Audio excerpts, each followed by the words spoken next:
नमस्ते और आत्मिक ज्ञान की इस यात्रा में आपका स्वागत है। आज हम एक ऐसे प्रश्न पर विचार करने जा रहे हैं जिसने सदियों से मानव आत्मा को झकझोरा है। एक ऐसा प्रश्न जो हर दिल की गहराई में गूंजता है, विशेषकर जब हम जीवन के तूफानों का सामना करते हैं।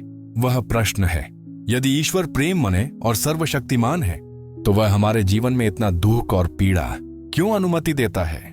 यही एक ऐसा रहस्य है जिसने अनगिनत लोगों को अपनी आस्था पर संदेह करने के लिए मजबूर किया है, जिसने लाखों लोगों को रात की नींद हराम कर दी है और जिसने मानव अस्तित्व के सबसे गहरे कोनों में निराशा का बीज बोया है। क्या ईश्वर वास्तव में हमें कष्ट में देखना चाहता है या इस दुख के पीछे कोई गहरा अनदेखा उद्देश्य है जिसे हम अपनी सीमित मानवीय समझ से देख नहीं पाते। आज हम इस गहन प्रश्न का उत्तर यीशु मसीह के पवित्र वचनों और उनके दिव्य ज्ञान के प्रकाश में खोजने का प्रयास करेंगे। हम देखेंगे कि कैसे उनकी शिक्षाएं हमें दुख को एक अलग दृष्टिकोण से देखने, उसे समझने और अंततः उससे परे जाकर सच्ची शांति और मुक्ति पाने में मदद कर सकती हैं। यह केवल एक धार्मिक प्रवचन नहीं है, बल्कि मानव अस्तित्व की सबसे बड़ी पहेलियों में से एक पर एक गहन दार्शनिक और आध्यात्मिक अन्वेषण है जो आपको जीवन, ईश्वर और अपने स्वयं के आंतरिक स्वरूप के बारे में एक नई समझ प्रदान करेगा। मनुष्य के रूप में हम सभी ने किसी न किसी रूप में दुख का अनुभव किया है।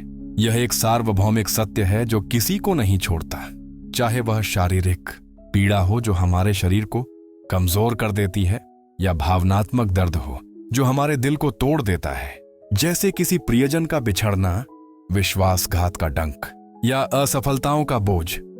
हम जीवन में अन्याय देखते हैं, निर्दोषों को कष्ट भोगते हुए देखते हैं और एक पल के लिए भी यह सोचने पर मजबूर हो जाते हैं कि क्या इस संसार में कोई व्यवस्था है, कोई न्याय है, क्या कोई ऐसी शक्ति है जो इन सब को नियंत्रित कर रही है, या हम बस अराजकता और यादृच्छिकता के शिकार हैं।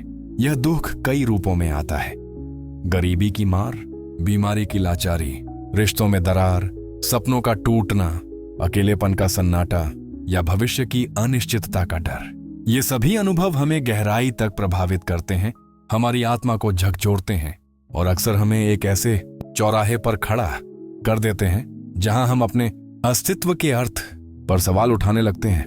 इस असीम पीड़ा के सामने हम अक्सर ईश्वर की उपस्थिति पर सवाल उठाते हैं। यदि ईश्वर है तो वह कहां है जब हमें उसकी सबसे अधिक आवश्यकता होती है? क्या वह हमें अनदेखा कर रहा है? क्या वह हमारी प्रार्थनाएं नहीं सुन रहा है? क्या वह हमसे प्रेम नहीं करता? यह भावना कि हमें छोड़ दिया गया है, कि हम अकेले हैं इस विशाल, अक्सर क्रूर ब्रह्मांड में, अपने आप में एक गहरा दुख है। हम एक ऐसे जीवन की कामना करते हैं जहां कोई दर्द ना हो, कोई आंसू ना हो, केवल आनंद और शांति हो।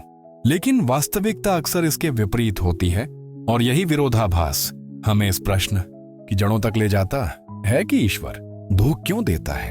यह समझना महत्वपूर्ण है कि यह केवल एक बौद्धिक प्रश्न नहीं है, यह एक भावनात्मक और आध्यात्मिक चुनौती है जो हमारे अस्तित्व के मूल को छूती है।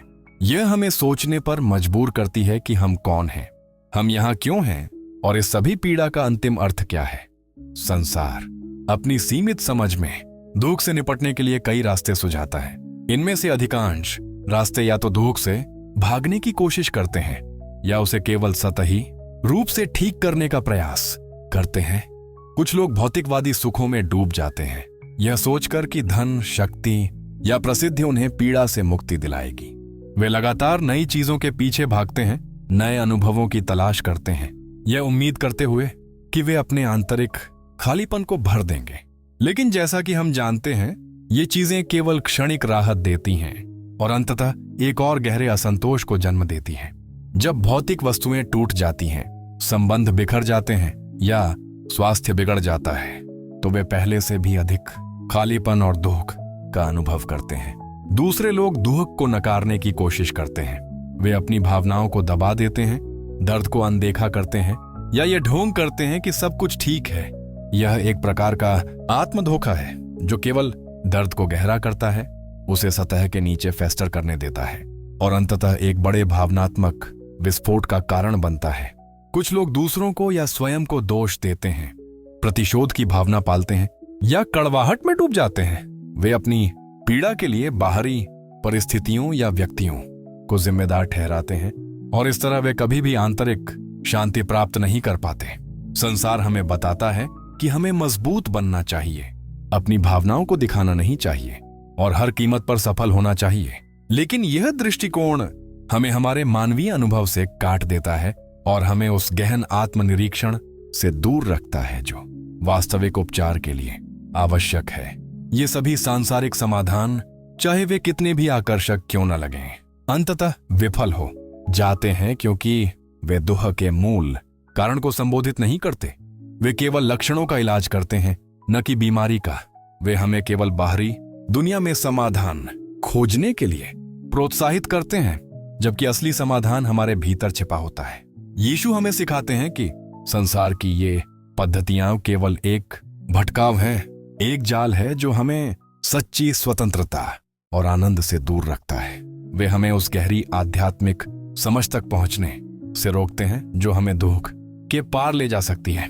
यह महत्वपूर्ण है कि हम इन सांसारिक प्रलोभनों और भ्रामक समाधानों को पहचानें और उनसे दूर रहें, ताकि हम उस दिव्य सत्य को ग्रहण कर सकें जो हमें सच्ची मुक्ति प्रदान करता है। यीशु मसीह ने अपने उपदेशों में कई दृष्टांतों का उपयोग किया ताकि लोग आध्यात्मिक सत्यों को आसानी से समझ सकें। दुख के अर्थ को समझने के लिए हम उनके एक प्रसिद्ध दृष्टांत पर ध्यान देंगे। बोने वाले का दृष्टांत, मत्ती 13:3-9-18-23। यह दृष्टांत हमें बताता है कि कैसे ईश्वर का वचन जो यहाँ बीज है, अलग अलग हृदयों जो यहाँ मिट्टी है में अलग अलग तरह से ग्रहण किया जाता है। एक बोने वाला बीज बोने निकला। कुछ बीज रास्ते के किनारे गिरे और पक्षियों ने उन्हें खा लिया। कुछ पत्थरीली जमीन पर गिरे जहां मिट्टी कम थी। वे तुरंत उगाए क्योंकि मिट्टी गहरी नहीं थी, लेकिन जब सूरज निकला तो वे जल गए और सूख गए क्योंकि उनकी जड़ें नहीं थीं। कुछ बीज झाड़ियों के बीच गिरे और झाड़ियों ने बढ़कर उन्हें दबा दिया। और कुछ अच्छे भूमि पर गिरे और फल लाए, कोई 100 गुना, कोई 60 गुना, कोई 30 गुना। आइए इस दृष्टांत को गहराई से समझें और इसे हमारे जीवन के दुख से कैसे जोड़ा जा सकता है। बोने वाला स्वयं ईश्वर या उसका दूत या कोई भी व्यक्ति है जो सत्य का बीज बोता है। बीज ईश्वर का वचन, उसका ज्ञान या जीवन का आध्यात्मिक सत्य है। और मिट्टी हमारा हृदय, हमारा मन, हमारी आत्मा है, वह स्थान जहां हम इन सत्यों को ग्रहण करते हैं। पहली तरह की मिट्टी रास्ते के किनारे गिरी हुई उन लोगों का प्रतिनिधित्व करती है जो सत्य को सुनते तो हैं लेकिन उसे समझते नहीं हैं या उसे अपने जीवन में ग्रहण नहीं करते। उनका हृदय कठोर और बंद होता है और शैतान या संसार की नकारात्मक शक्तियां तुरंत आकर उस बीज को उनके मन से छीन ले जाता है।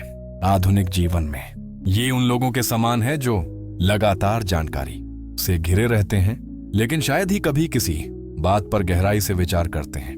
वे सोशल मीडिया पर आध्यात्मिक उद्धरण पढ़ते हैं, पॉडकास्ट सुनते हैं, लेकिन उनके हृदय में कोई वास्तविक परिवर्तन नहीं होता। जब दुख आता है तो उनके पास कोई आध्यात्मिक नींव नहीं होती जिस पर वे खड़े हो सकें और वे आसानी से निराशा या कड़वाहट में डूब जाते हैं। दुख उनके लिए केवल एक बाहरी घटना है जिससे वे बिना किसी आंतरिक सीख के गुजर जाते हैं। दूसरी तरह की मिट्टी, पथरीली जमीन, उन लोगों का प्रतिनिधित्व करती है जो वचन को खुशी से ग्रहण करते हैं लेकिन उनकी जड़ें गहरी नहीं होती।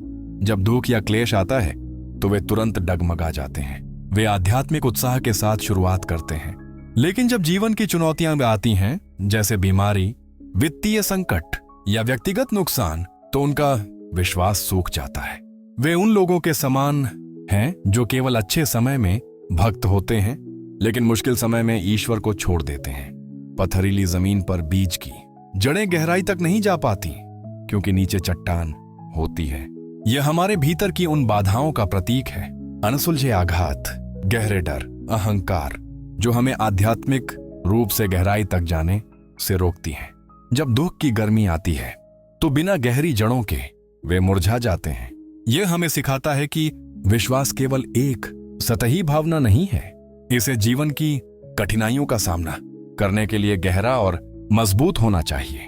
दुख यहाँ एक परीक्षण के रूप में कार्य करता है जो हमारी जड़ों की गहराई को उजागर करता है। तीसरी तरह की मिट्टी झाड़ियों के बीच उन लोगों का प्रतिनिधित्व करती है जो वचन को सुनते तो हैं, लेकिन संसार की चिंताएं, धन का मोह और अन्य इच्छाएं उस वचन को दबा देती हैं और उसे फलने नहीं देती। यह आज के आधुनिक समाज में बहुत आम है। लोग आध्यात्मिक मार्ग पर चलना चाहते हैं, लेकिन वे लगातार सांसारिक महत्वाकांक्षाओं, वित्तीय चिंताओं और सामाजिक दबावों से विचलित होते रहते हैं।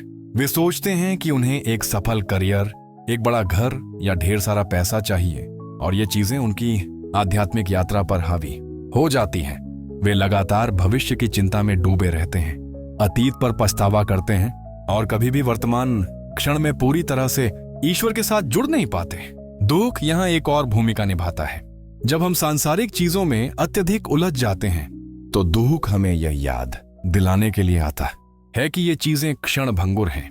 ये हमें अपनी प्राथमिकताओं पर पुनर्विचार करने के लिए मजबूर करता है और हमें यह सोचने के लिए प्रेरित करता है कि हम वास्तव में क्या मूल्यवान मानते हैं।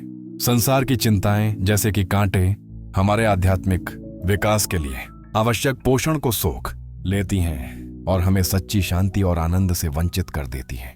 दुख हमें इन कांटों को पहचानने और उन्हें हटाने का अवसर देता है।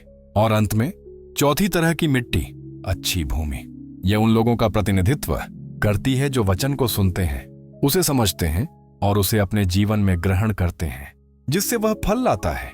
कोई 30 गुना, कोई 60 गुना और कोई 100 गुना। ये वे लोग हैं जिनका हृदय खुला है, जो सीखने को तैयार हैं और जो जीवन की चुनौतियों को आध्यात्मिक विकास के अवसरों के रूप में देखते हैं। जब दुख आता है तो वे उसे एक शिक्षक के रूप में देखते हैं। वे उससे भागते नहीं, बल्कि उसका सामना करते हैं, उससे सीखते हैं और उससे मजबूत होकर निकलते हैं। उनकी जड़ें इतनी गहरी होती हैं कि वे तूफानों में भी डटे रहते हैं। वे जानते हैं कि दुख अस्थायी है, लेकिन ईश्वर का प्रेम और उसकी शिक्षाएं शाश्वत हैं।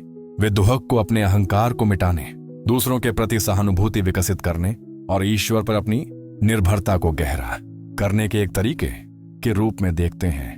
वे समझते हैं कि दुख हमें उन चीजों से अलग करता है जिन पर हम झूठी सुरक्षा के लिए भरोसा करते हैं और हमें उस आंतरिक शक्ति और शांति की ओर ले जाता है जो केवल ईश्वर में पाई जाती है। यह दृष्टांत हमें सिखाता है कि दुख केवल एक घटना नहीं है, यह हमारे हृदय की स्थिति का एक संकेतक है।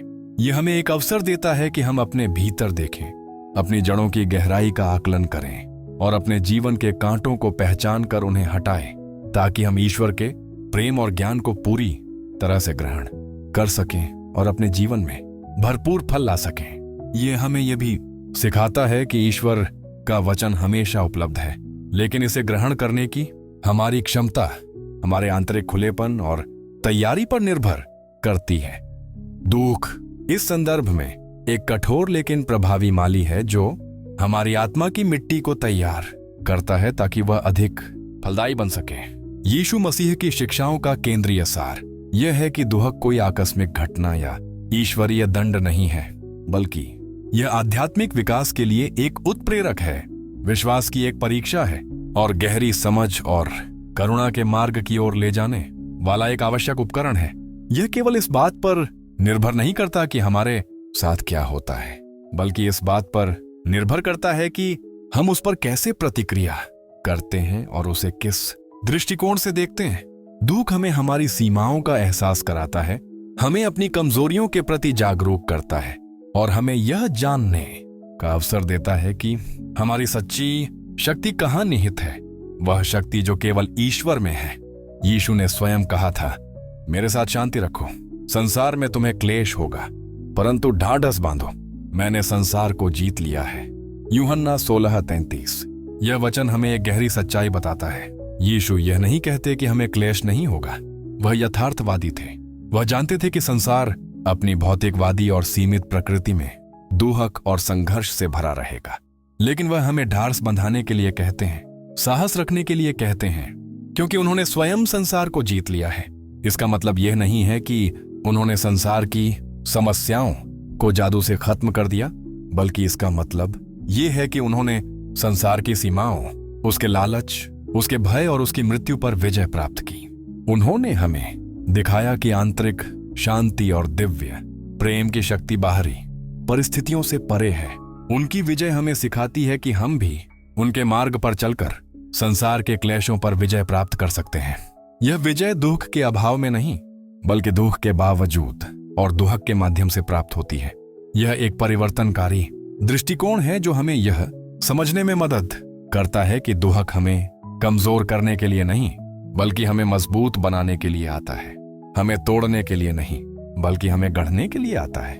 यह हमें उस सब से अलग करता है जो क्षण भंगुर है और हमें उस सब से जोड़ता है जो शाश्वत है। दुख हमें आत्मज्ञान की ओर ले जाता है, हमें अपने अहंकार से मुक्त करता है और हमें दूसरों के प्रति गहरी सहानुभूति और करुणा विकसित करने में मदद करता है। यह हमें सिखाता है कि जीवन का वास्तविक मूल्य भौतिक संपत्ति या बाहरी सफलता में नहीं है, बल्कि हमारे आंतरिक स्वरूप, हमारी आत्मा की पवित्रता और ईश्वर के साथ हमारे संबंध में है। इस प्रकार दुहक यीशु के दृष्टिकोण से एक बाधा नहीं, बल्कि एक पुल है जो हमें भौतिक संसार से आध्यात्मिक सत्य की ओर ले जाता है। यह हमें अपने भीतर ईश्वर के राज्य को खोजने का अवसर देता है। दुख को आध्यात्मिक विकास के एक उपकरण के रूप में समझने के लिए बाइबल में कई उदाहरण और गहन शिक्षाएं मिलती हैं। पहला उदाहरण अय्यूब का जीवन है। अय्यूब एक धर्मी और धनी व्यक्ति था जिसने एक ही दिन में अपनी सारी संपत्ति, अपने सभी बच्चे और अपना स्वास्थ्य खो दिया। उसने अकल्पनीय पीड़ा झेली। उसके दोस्तों ने उसे बताया कि यह उसके पापों का परिणाम है, लेकिन अय्यूब जानता था कि उसने कुछ गलत नहीं किया था। उसकी कहानी हमें सिखाती है कि दुख हमेशा पाप का परिणाम नहीं होता, बल्कि यह एक परीक्षण हो सकता है, एक शोधन प्रक्रिया हो सकती है। अय्यूब ने अपनी पीड़ा के बावजूद ईश्वर पर अपनी आस्था बनाए रखी और अंततः ईश्वर ने उसे उसकी पुरानी स्थिति से दुगनी आशीषें दी। यह हमें दिखाता है कि विश्वास की गहरी जड़ें दुख के सबसे गहन तूफानों में भी अटल रह सकती हैं। अय्यूब की कहानी इस बात का प्रमाण है कि ईश्वर की योजनाएं हमारी मानवीय समझ से परे हो सकती हैं और हमें अपनी सीमित दृष्टि से परे जाकर उस पर भरोसा करना सीखना होगा। प्रेरित पौलुस का अनुभव भी इस बात का एक शक्तिशाली उदाहरण है। पौलुस ने अपने शरीर में एक कांटा होने की बात कही, जिसके बारे में उसने ईश्वर से 3 बार प्रार्थना की कि वह उसे हटा दे, लेकिन ईश्वर ने कहा, मेरा अनुग्रह तेरे लिए पर्याप्त है, क्योंकि मेरी सामर्थ्य निर्बलता में सिद्ध होती है। 2 कुरिन्थियों 12:7-10। यह कांटा क्या था यह स्पष्ट नहीं है। यह कोई बीमारी हो सकती है, कोई शारीरिक अक्षमता या कोई निरंतर मानसिक संघर्ष, लेकिन महत्वपूर्ण बात यह है कि पौलुस ने सीखा कि उसकी निर्बलता में ही ईश्वर की शक्ति प्रकट होती है। उसने कहा, जब मैं निर्बल होता हूं तब मैं बलवंत होता हूं। यह एक गहरा विरोधाभास है। संसार हमें सिखाता है कि हमें हमेशा मजबूत दिखना चाहिए, अपनी कमजोरियों को छिपाना चाहिए, लेकिन यीशु का मार्ग हमें सिखाता है कि हमारी कमजोरियां ही हमें ईश्वर पर पूरी तरह से निर्भर रहना सिखाती हैं, और इसी निर्भरता में हमें सच्ची शक्ति मिलती है।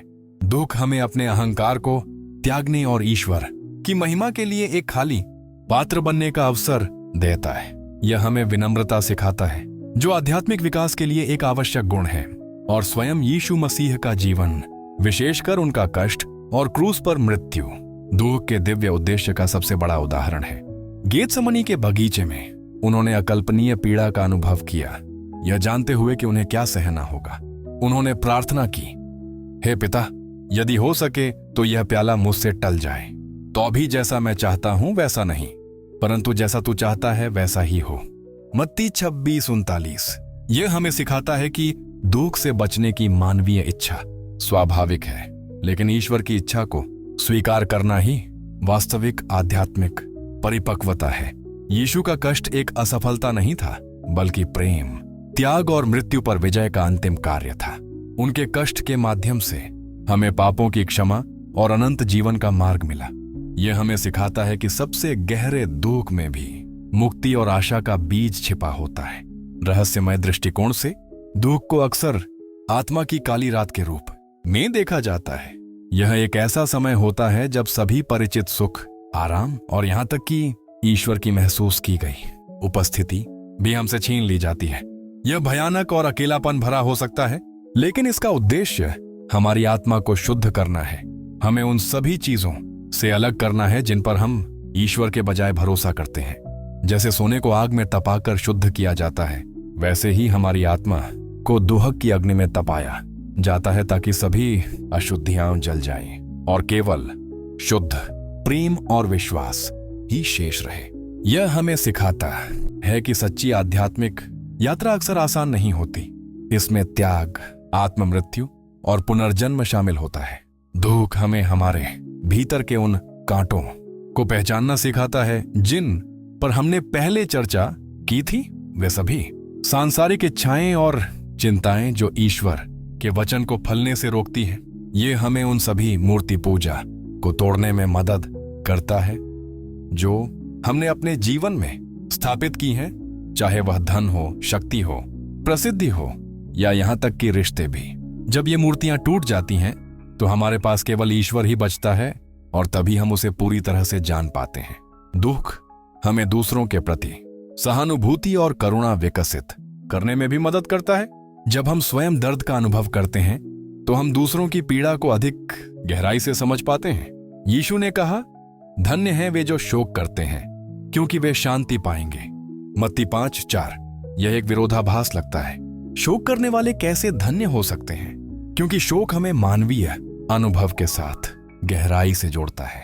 यह हमें संवेदनशील बनाता है, हमें दूसरों के प्रति अधिक दयालु बनाता है और हमें उस अहंकार से मुक्त करता है जो हमें दूसरों से अलग करता है।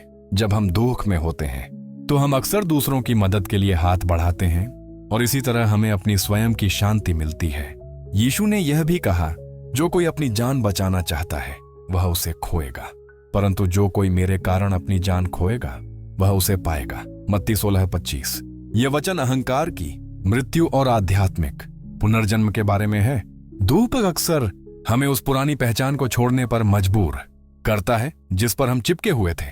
जब हमारे जीवन की योजनाएं बिखर जाती हैं, जब हमारी पहचान संकट में होती है, तब हम एक नए, अधिक प्रामाणिक स्वरूप में उभर सकते हैं। ये एक प्रकार की स्वयं को खोने की प्रक्रिया है जो हमें ईश्वर के साथ एक गहरा संबंध खोजने में मदद करती है और अंततः हमें सच्ची स्वतंत्रता और जीवन का अर्थ प्रदान करती है। यह आध्यात्मिक विकास की एक गहरी प्रक्रिया है जहां हम अपने सीमित अश्व को त्याग कर अपने दिव्य अश्व को गले लगाते हैं। और अंत में यीशु का दृष्टांत अंगूर की बेल और डालियों के बारे में। हर एक डाली जो मुझ में फलती है, मेरा पिता उसे छांटता है ताकि वह और भी अधिक फल दे। यूहन्ना 15। छंटाई, प्रूनिंग एक दर्दनाक प्रक्रिया है।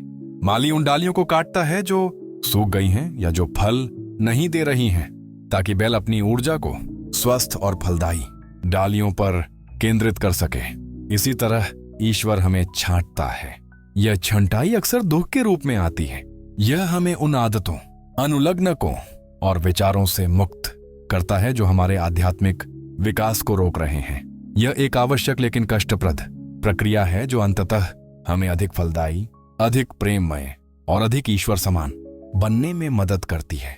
दुख हमें उन अनावश्यक बोझों से मुक्ति दिलाता है जिन्हें हम अपने साथ ढो रहे थे और हमें अपने जीवन को सरल बनाने और उन चीजों पर ध्यान केंद्रित करने के लिए मजबूर करता है जो वास्तव में मायने रखती हैं। यह हमें जीवन के हर पहलू में ईश्वर की उपस्थिति को पहचानने और उसकी इच्छा के प्रति समर्पण करने का अवसर देता है।